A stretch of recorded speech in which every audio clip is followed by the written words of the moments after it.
Hi, welcome to White Birch Tarot. This reading is for, I think it's for the full moon in Capricorn, which is coming up on the 13th, I believe. This is the weekend of the 9th and the 10th.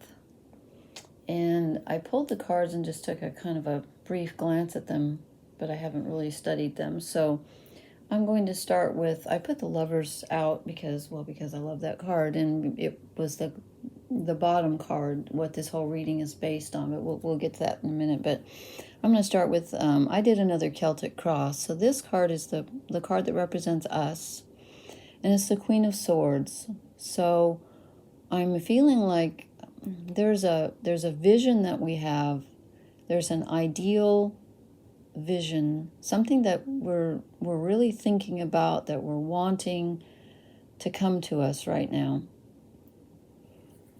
Something very specific. I feel that, we're looking for something.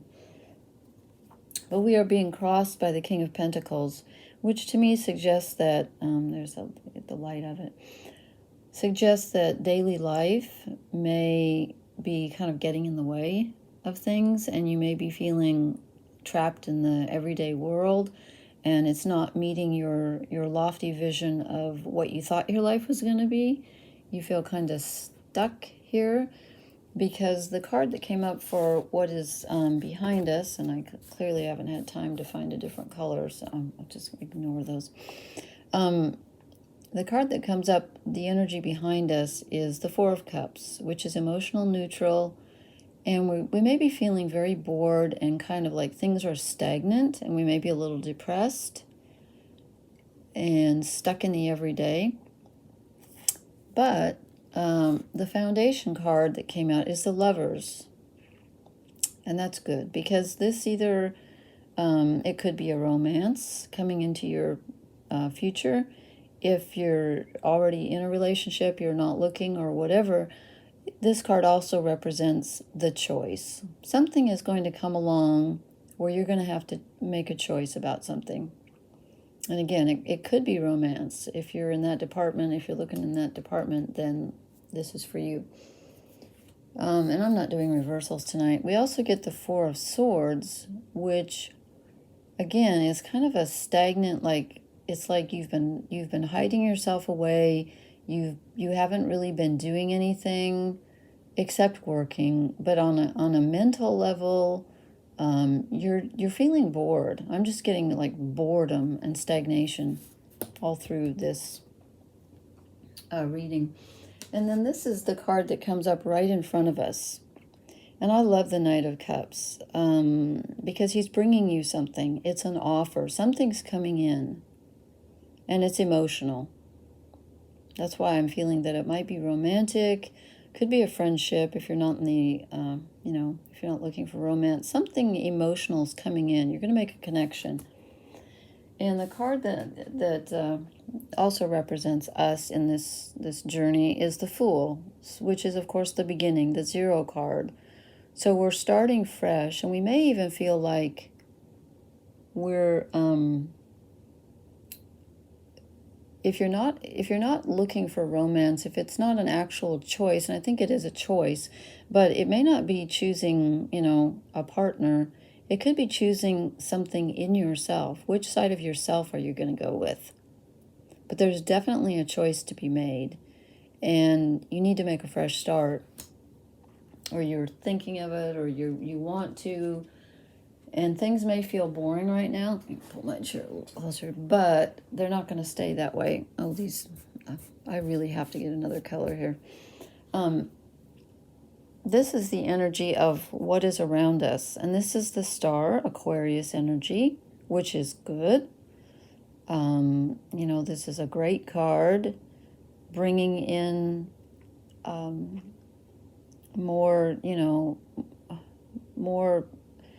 I want to say energy from above, but what I mean is, this can represent friendships also, because Aquarius rules friendships, and it's ruled by the planet Uranus, which rules, friendship. And Uranus is in Taurus right now, which is, the Earth. So we're getting a lot of Aquarian energy on the Earth right now.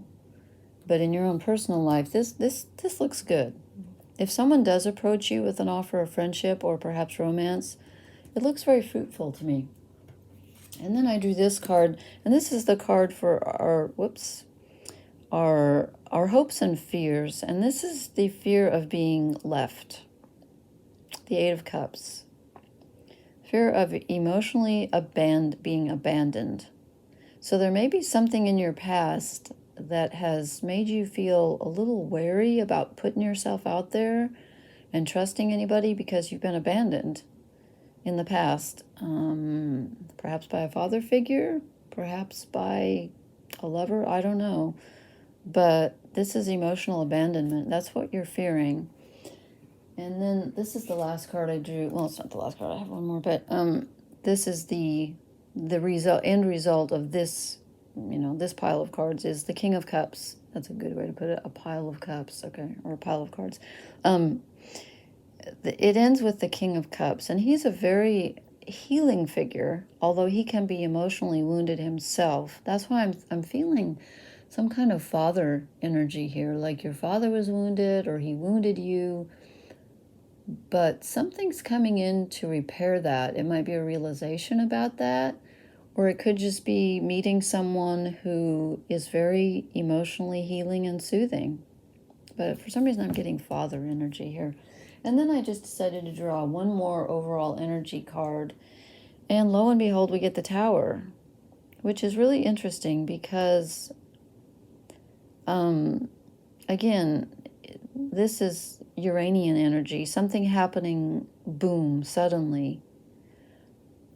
And I feel like you might have a sudden realization, or you could suddenly meet someone or hear from someone you haven't heard. I'm not getting a lot from the past, so I'm not going to say you're going to hear from someone from the past because I don't see anything about the past here. But what really stands out to me is that there are no wands in this reading, no action.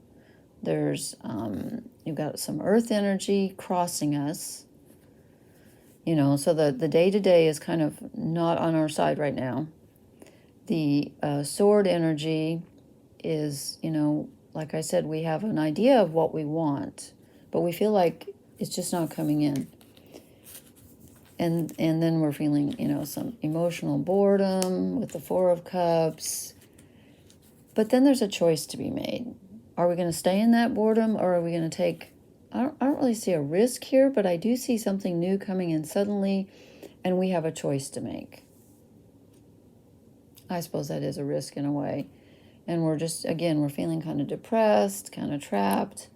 But someone's coming in, there's an offer coming in, and it gives us a chance to start over. We can wipe the slate clean, whatever that means. That just came. I don't know. Just some fresh energy is definitely coming in. But it's strange because it's not wand energy. It's not like action energy. It's an emotion, but it could be a connection with someone.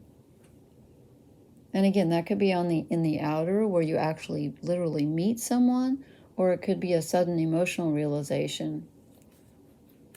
And again, I feel like it could have something to do with father energy, but it doesn't have to. It could also be romantic, but there's some definite, someone who can relate to you on an emotional level. And again, I feel like this is going to happen suddenly. Let me draw an oracle card because I feel like this isn't... Oh, those specks are... Okay, one of these days I'm going to get around to finding a different color. I didn't start with my quote. I had one picked out, kind of scattered, and I worked hard and I'm tired. I had a quote from the poet Rumi, Rumi, who said, through love, all pain turns to medicine. I hope that's true. Wouldn't that be great if that were true? And, I chose that quote first before I even drew the cards. And I'm feeling like if this is, in fact, father energy or something to do with feeling abandoned, that may be resolved very suddenly. Could be an emotion coming up, as I said, or meeting someone, getting some advice. I don't know. I think These backstriping. I really have to get a different color. Black just does not work. I like it because the cards show up.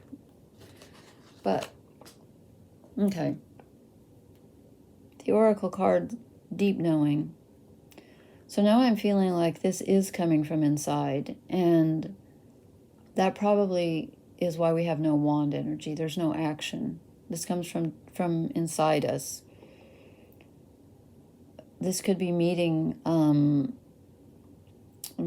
kind of emotional forgiveness on our part towards someone. And I feel like I keep getting this, like, almost the same reading over and over. Everything is so internal right now. Let me draw one more. This is good. Regeneration. Regeneration. And the word, I mean, you know, this is like Plutonian energy, where we had, the eclipse in Scorpio. What month was that? I can't even remember. It was a couple of months ago. We had the eclipse in Scorpio, which is ruled by Pluto. And this is, you know, something new growing out of the destruction of the old. And of course, the Tower is very, you know, can be very Plutonian also. It's the destruction of something and the fresh start with the Fool. And it's interesting that the word generation is in here. And then for some reason, have been thinking about father energy. Just for fun, let me grab a fairy oracle card too. Something's starting over. Something is being resolved and starting over. And I feel like it's been very internal because of the cards I've been drawing lately. I get the Fairy of Growth. That's interesting because to me this suggests childhood. She looks very young. And I hate to keep harping on the same lesson over and over. I was hoping to get a really active, you know, reading tonight because they've been so internal. And then when I saw the Lover's card, I was like, yes, there's going to be romance. You're going to meet someone. And you could. I'm not saying you couldn't. Because, you know, relationships are what my favorite psychologist, Liz Green, calls the burning ground. She says marriage is the burning ground. But any intense, intimate relationship is the burning ground because you learn more about yourself when you're in a relationship with someone than you do at any other time. Okay, two more cards just kind of wanted to fall out. So real quickly, I'll just hold those up. And one of them we got the other night, the hope. So feeling some despair, the Fairy of Hope pops out. That's good. That's like the star energy again. You know, something good comes out of this. And then the last card is the Question, which I always find a really interesting card because who is it that said, if you can't find the answer, sometimes you just have to live the question. I'll have to look that up because I hate to quote people when I don't give them credit. But that's an interesting thought. And you might ask yourself, what is the question? What question am I really asking? What's keeping me from enjoying this lofty ideal with the Queen of Swords and the romance and the, you know, what is keeping me from achieving what I can envision? Maybe ask yourself that, because we've got some really good energy here to support us with the Star and the Hope and the Fool starting over. So you might ask yourself, you know, what am I still questioning about past romances, my father, my childhood? Well, anyway, I hope that's helpful. And I promise next time. No, I'm not even going to promise because I'll probably be too tired to look for another cloth. But anyway, thank you so much for listening. Please hit the like and subscribe button if you can find them. I hope they're there. And I will see you later. Thanks. Bye-bye.